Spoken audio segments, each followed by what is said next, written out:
વડોદરાના બે hair artist Kazakhstan ખાતે યોજાનાર સ્પર્ધામાં ભાગ લેનાર છે, જ્યાં તેઓ ભારતનું પ્રતિનિધિત્વ કરશે. કેટ વર્લ્ડ દ્વારા યુરોપિયન કન્ટ્રીમાં એશિયન ગ્લોબલ કપનું આયોજન કરાય છે. 1937થી આ આયોજન કરવામાં આવે છે, જેમાં ઇન્ડિયા 2023થી મેમ્બર બન્યું છે. સીએટી કેટ ઇન્ડિયા નામની સંસ્થા દ્વારા આયોજન કરવામાં આવે છે, જેમાં વિક્રમ પાણિયા સરની માર્ગદર્શનમાં વડોદરાના બે આર્ટિસ્ટો ભાગ લઈ રહ્યા છે. મેલ આર્ટિસ્ટ તરીકે વાળંદ પિયુષભાઈ ઇન્ડિયાનું પ્રતિનિધિત્વ કરશે, જે સંદર્ભે તેઓએ વિસ્તૃત માહિતી આપી હતી. અરવિંદભાઈ વાળંદ દ્વારા આ સંદર્ભે માહિતી આપતા જણાવ્યું હતું કે અમે કઝાકિસ્તાન જઈ રહ્યા છે, જેનો હેતુ છે જ્યાં વર્લ્ડ લેવલે હેર આર્ટિસ્ટો માટે સ્પર્ધા કરવામાં આવે છે, જેમાં તેઓની ફિમેલ આર્ટિસ્ટ તરીકે પસંદગી કરવામાં આવી છે. મુંબઈથી તેમને આ સ્પર્ધા માટે માહિતી મળતા તેઓ ભાગ લઈ રહ્યા છે. તેઓ દ્વારા તેઓની સાથે અન્ય હેર આર્ટિસ્ટો પણ આ સ્પર્ધા વિશે માહિતગાર બને, તેમાં ભાગ લે, તેઓ આ સ્પર્ધાથી માહિતગાર થાય, તેમની અંદર પણ રહેલ કળાને એક પ્લેટફોર્મ મળી રહે તે માટે પણ પ્રયત્નશીલ છે તેમ જણાવ્યું હતું. આ સંદર્ભે તેઓ દ્વારા વિસ્તૃત માહિતી આપી હતી.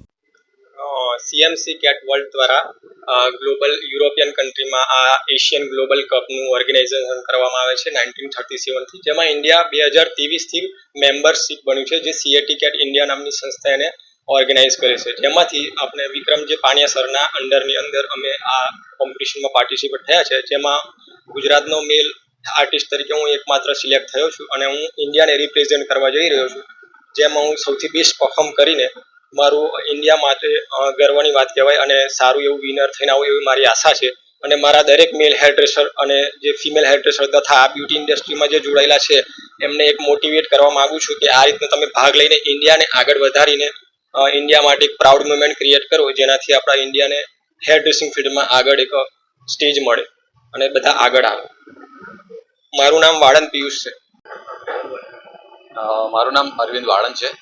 હું કમી ધ રોયલ સલૂનનો ફાઉન્ડર છું અને અમે જઈ રહેલા છે કઝાકિસ્તાન, કે જે એક વર્લ્ડ લેવલ પર એક કોમ્પિટિશન થાય છે હેર આર્ટિસ્ટ માટેની, જે 1937થી સ્ટાર્ટ છે ઓલ ઓવર વર્લ્ડમાં, જે આપણા ઇન્ડિયાને બહુ ઓછી ખબર હતી આના વિશે. સો અમે લોકો આ 24 યર્સની અંદર નેક્સ્ટ 28ના જઈ રહેલા છીએ એઝ અ હેર આર્ટિસ્ટ તરીકે. હું છું ફિમેલ હેર આર્ટિસ્ટમાં મારી પસંદગી થઈ છે બરોડાથી, અને મારા સાડા જે છે પિયુષભાઈ એમની મેલ આર્ટિસ્ટ તરીકે પસંદગી થઈ છે. અને આ એક્ઝેક્ટલી 88 યર્સથી ચાલી આવે છે, જે આપણને ખબર નથી હોતી, પણ અમને મુંબઈથી જાણ કરવામાં આવી કે આ રીતનું કંઈક છે તો તમે આમાં કોમ્પિટિટર બની શકો છો.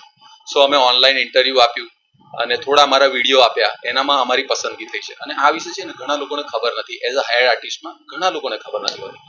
જે હવે અમે એવું જાણીએ છીએ કે અમારી જે આ કમ્યુનિટી છે હેર ડ્રેસિંગની, સો એમને પણ આ બધું ખબર પડે ને એ પણ કોઈ આગળના લેવલ પર આવે એવું મારું માનવું છે. હા, મારો મેઇન હેતુ એ છે કે અમારી જે હેર ડ્રેસિંગની કમ્યુનિટી છે ઓલ ઓવર, જે પણ કોમના હોય, ઘણા બધી કોમના હોય છે આની અંદર ઇન્ડસ્ટ્રીઝની અંદર. સો આ ઇન્ડસ્ટ્રીઝની અંદર શું છે કે હરેક વ્યક્તિને લાભ મળવો જોઈએ. હરેક વ્યક્તિ છે છુપાયેલા છે, આર્ટિસ્ટ ઘણા બધા જે છે છુપાયેલા છે, તો બહાર આવે. મારો આ એક હેતુ છે. હવે હું જે છે ત્યાં જઈને હું હેર આર્ટિસ્ટને એક એવું અચીવમેન્ટ કરવા માંગુ છું કે હું ત્યાં જઈને આપણા ઇન્ડિયાનું જે હેર ડ્રેસિંગનું જે આર્ટિસ્ટ્રી છે ઇન્ડિયાની, હું એને ઇન્ડિયાને પ્રેઝન્ટ કરવા માંગુ છું. તો ઇન્ડિયાએ શું છે, અમારું મુંબઈથી એક અમારા પ્રેસિડન્ટ છે વિક્રમ છે ભાણિયા કરીને, તો એમના અંડરમાં અમે એઝ અ ટીમ ઉતરવાના છે ઇન્ડિયન હેર કપ માટે, કે અમે ત્યાં જઈને એક આખી 17 થી 18 જણની અમારી ટીમ છે, જે ત્યાં જઈને અમે લોકો ઉતરીશું અને બધા પોતપોતાની અલગ કેટેગરીમાં અમે ત્યાં આગળ પોતાનું આગવું જે કલા છે અમારી અમે બતાવીશું. કોઈક નેલમાં છે, કોઈ મેકઅપ આર્ટિસ્ટમાં છે. હું ફિમેલ હેર આર્ટિસ્ટ છું, મારા સાડા જે છે પિયુષભાઈ એ મેલ હેર આર્ટિસ્ટ છે, હું ફિમેલ હેર આર્ટિસ્ટ છું. સમાચારોના સતત અપડેટ મેળવવા માટે લોકમત ન્યૂઝને યુટ્યુબ ઉપર સબસ્ક્રાઇબ કરો, બેલ આઇકોન દબાવો અને અમારી સાથે જોડાયેલ રહો ફેસબુક, ઇન્સ્ટાગ્રામ અને ટ્વિટર ઉપર.